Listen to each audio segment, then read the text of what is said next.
T is the middle of the 17th century and a bearman is helping an empress attempt to examine a whale through a microscope. After this task is found to be impossible, a group of worm men explain how creatures can exist without blood and how cheese turns to maggots.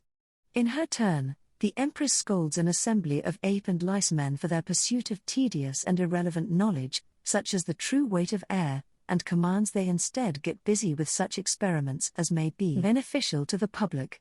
Armed with such knowledge of the natural world and equipped with the resources of her vast dominions, she then sends flocks of birdmen and navies of fishmen to a parallel planet to make war on and conquer her many enemies. Such are the links between life, learning, and power within, a piece of prose fiction published in 1666 by the thrice noble, illustrious, and excellent Princess the Duchess of Newcastle, better known as Margaret Lucas Cavendish. The narrative blends utopian fiction, imperialist travelogue, and natural history to tell the story of a young lady who is kidnapped from her homeland but soon escapes to a new and mysterious land filled with human-animal hybrids. On arrival, she is made empress and quickly establishes societies of natural philosophy, funds theatre and the arts, and destroys her enemies with fire and fury. The plot is often convoluted, with descriptions of military invasion or discussions with fantastical chimeras interspaced with short lessons on lenses or lectures on the nature of solar eclipses. Yet there is much that can be learned from Cavendish's, including the way it sheds historical and literary light on conceptions of gender, natural philosophy, political theory, theology, and the life of the author herself in 17th-century Europe. For example, in the emphasis on the stability of a realm in which everyone from the lowest flea man to the highest emperor knows and respects their place in the natural hierarchy, we can see echoed Cavendish's royalist sympathies. Histories of feminism have also mined Cavendish's works, as they reveal the ways in which she saw her own position limited within a society shaped by both gender and class. However, less examined is the way that the narrative illuminates the history of 17th-century European imperialism, and how ideas about power, race, and conquest related to those of gender and knowledge. In considering the imperialist resonances of, it is helpful to start with Cavendish herself, an aristocratic philosopher-poet whose reputation was divisive while she was still alive. A brief look at her published works indicates the range of her intellectual interests: poetry collections, a play entitled, and scientific works such as 1666, the latter of which originally included as an appendix of sorts. She was the first woman to attend a meeting of the Royal Society, where the all-male assembly protested her very presence. Of her visit, Samuel Pepys recorded in his diary that she was a good comely woman, but her dress so antique and her deportment so unordinary, that I do not like her at all, nor did I hear her say anything that was worth hearing. Her unusual wardrobe was a frequent focus of society commentary, cropping up again in English writer John Evelyn's recollection of a visit to the Duchess that left him much pleased with her extraordinary fanciful habit, garb, and discourse, as well as her extravagant humor and dress, which is very singular. Her singular clothing choices played with conceptions of gender as well, her penchant for masculine waistcoats contrasting with one notable incident in which she addressed the audience at one of her husband's plays while wearing a self-designed dress based on ancient Cretan costumes that left her breasts all laid out to view. While her intellectual achievements were distinctive in and of themselves, Cavendish's iconoclastic behavior maintained her reputation as an eccentric contrarian, earning her the nickname of Mad Madge. After meeting her in London, for example, one contemporary described her conversation as airy, empty, whimsical, and rambling as her books, aiming at science, difficulties, high notions, terminating commonly in nonsense, oaths, and obscenity. During their time together, Margaret reportedly claimed a place among the intellectual greats, declaring that if the schools did not banish Aristotle, and read Margaret, Duchess of Newcastle, they did her wrong, and deserved to be utterly abolished. This characterization of Cavendish as an idiosyncratic and unseemly egotist was echoed many years later in, where Virginia Woolf describes her writings as a vision of loneliness and riot, as if some giant cucumber had spread itself over all the roses and carnations in the garden and choked them to death. Provides a semi-autobiographical counterpoint to this characterization, not only in the insertion of Cavendish herself as a wise and respected character, but also in her depiction of the main protagonist, the Empress, as an intelligent woman whose ambition enables her to thrive in the isolated world that she rules absolutely. From this perspective, the self-important dilettante who forces her unwanted opinions onto others transforms into a besieged heroine who champions her own independence and intellect in a society that fails to appreciate her achievements. Lengthy passages describing intellectual life within the blazing world take on greater significance when seen as critiques of the tediousness and limits of Cavendish's own experiences within the male-dominated learned society of her day, as well as reflect her advocacy of self-expression and freedom from revision. She once wrote that she had neither room nor time for such inferior considerations as mending or correcting. Her writings also fits into a larger body of speculative and proto-science fiction. Works of 17th-century natural philosophy, imagined terrestrial and cosmic voyages that sketched out new conceptions of the operation of life and the universe. Even in post-Copernican Europe, such speculation could be seen as dangerous and heretical. In 1600, Italian astronomer Giordano Bruno was burned at the stake for his claim that the universe was infinite and contained innumerable worlds, essentially killed for arguing in favor of free imaginative speculation in the service of knowledge. By the mid-17th century, imaginative works about the operation of the universe became more widespread and less hazardous to publish, as men such as Johannes Kepler, Francis Godwin, and Cyrano de Bergerac used cosmic voyages and utopian narratives to consider humanity's place and significance in time and space. In a context of ongoing religious reformation, many of these narratives centered on theological questions such as the primacy of Christ's earthbound sacrifice in a potentially infinite universe, as narrators describe meetings with a variety of exotic beings from human-animal hybrids to moon people to the political elite of advanced utopias. Such confrontations raised questions about who, or what, could or could not be saved within a Christian worldview. This preoccupation with fictionalized otherness was of course intimately related to European efforts to map, colonize, and profit from various regions of the globe. Such a context gives significance to plot points that might otherwise seem bizarre or inexplicable.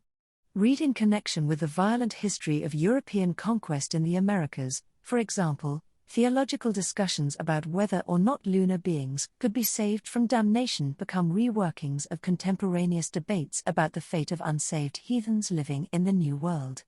With a consistent emphasis on exploration and alterity, such speculative fiction can be understood as the literary imaginary of imperialism, often, although not always, appearing as a celebration of scientific advancement in the service of conquest in imagined new locations.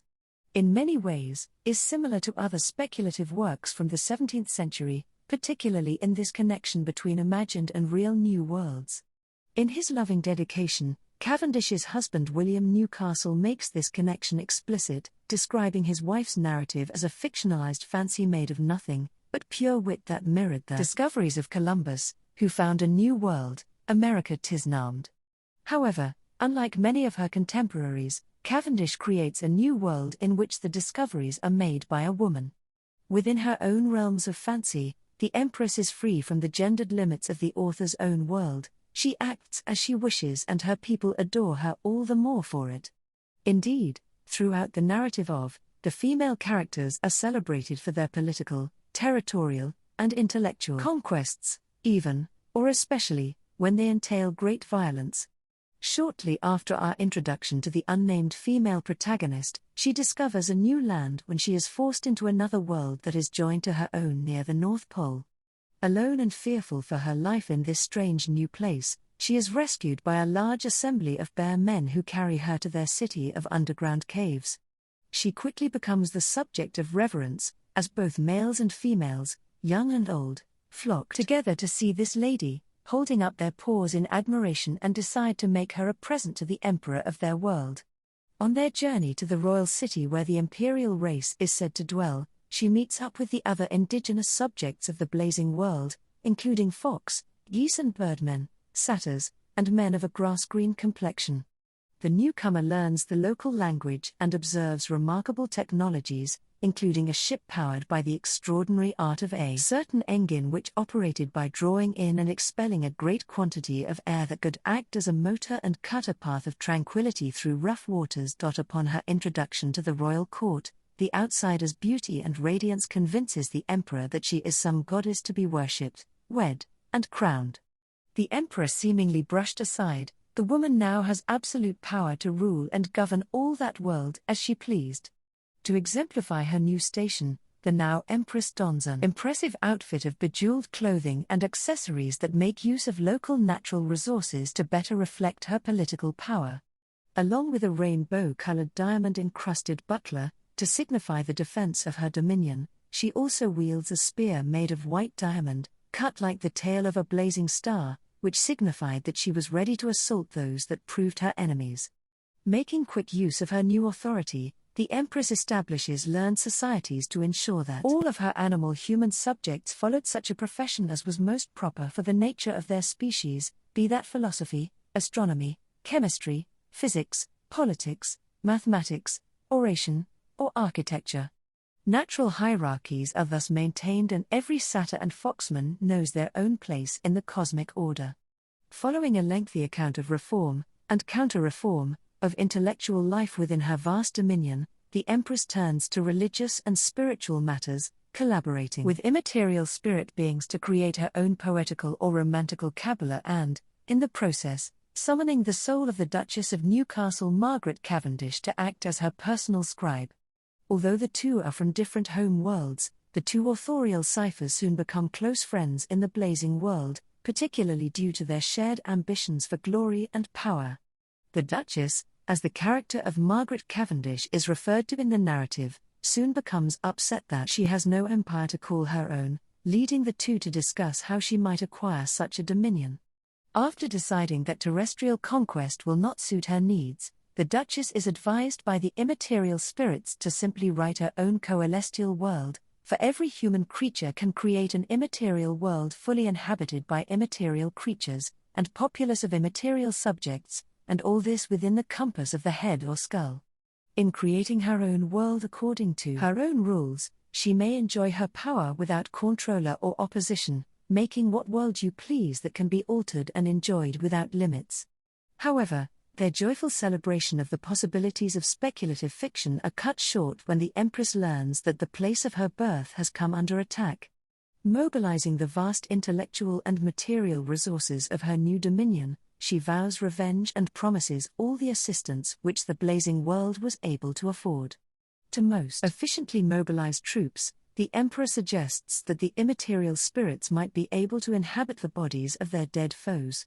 The Empress, however, argues that such a thing would never do as they'd struggle to acquire so many corpses in the first place, and besides, in the rough and tumble of battle, they'd simply moulder into dust and ashes, and so leave the purer immaterial spirits naked. An army of the walking dead ruled out, it is decided, upon the Duchess' suggestion, that the birdmen and fishmen will lead the vanguard, taking to the sky and the sea to initiate the attack. Giants, the architects of the blazing world, are commissioned to devise new modes of water transport in the form of golden ships that could swim underwater and better bring their troops to battle. Worm men are sent out to amass huge amounts of firestone, a Greek fire type of material that burned when wet and therefore could not be quenched. The invasion is a violent success. After establishing the king of her former homeland as the absolute master of the seas, and consequently of that world, the Empress watches for any sign of dissent, punishing those who try to escape payment of tribute by bringing fire, to all their towns and cities, and warning those who would cross her that if they continued still in their obstinate resolutions, that she would convert their smaller loss into a total ruin. After pulling the ships back underwater and returning to the blazing world, the Empress and Duchess content themselves with their works and deeds, secure in their ability to express their intellect and broadcast their political power. Depictions of conquest in spectacular and science fiction remained popular with European audiences from the 17th century onward. Haunted by imperialism as they are, these stories can act as a useful tool for understanding how such ideologies have shaped the past and present. At the same time, works like do have their limits. In this respect, as most reflect very little on the perspectives of those forced into colonial subjecthood. In more recent years, indigenous futurism and other post-colonial science fiction have changed this situation, as writers, filmmakers, and artists use the genre to critique the history and legacies of imperialism. While science fiction and empire are historically linked, the relationship is flexible and ever-changing. The imperialist presence in Margaret Cavendish's itself is not a simple one. Her drive, through the character of the Empress, to conquer and exert power in her imaginary realm, this new world all of her own, seems a response to real-world limitations she encountered as a woman in the 17th century, albeit one specific to the privileged world of a duchess. If imperialist ideology inhabits the genre of science fiction in the imagining of interstellar frontiers of masculine swagger, we see here it takes a more unexpected form, a speculative domain for a woman to express her otherwise bridled will, where she is not forbidden from the most learned scientific societies but instead creates them. Indeed, she encouraged others, particularly elite European women, to create their own fictional realms to fit their desires, be that the expression of thwarted political power or securing respect for one's intellectual scientific prowess. In this, the character of the Empress mirrors that of the author, whose preface asserts her to be as ambitious as ever any of my sex was, is, or can be, and whose creation of worlds means that though I cannot be Henry V, or Charles II, yet, I will endeavour to be, Margaret I, and, though I have neither power, time nor occasion, to be a great conqueror, like Alexander, or Caesar, yet, rather than not be mistress of a world, since fortune and the fates would give me none, I have made one of my own.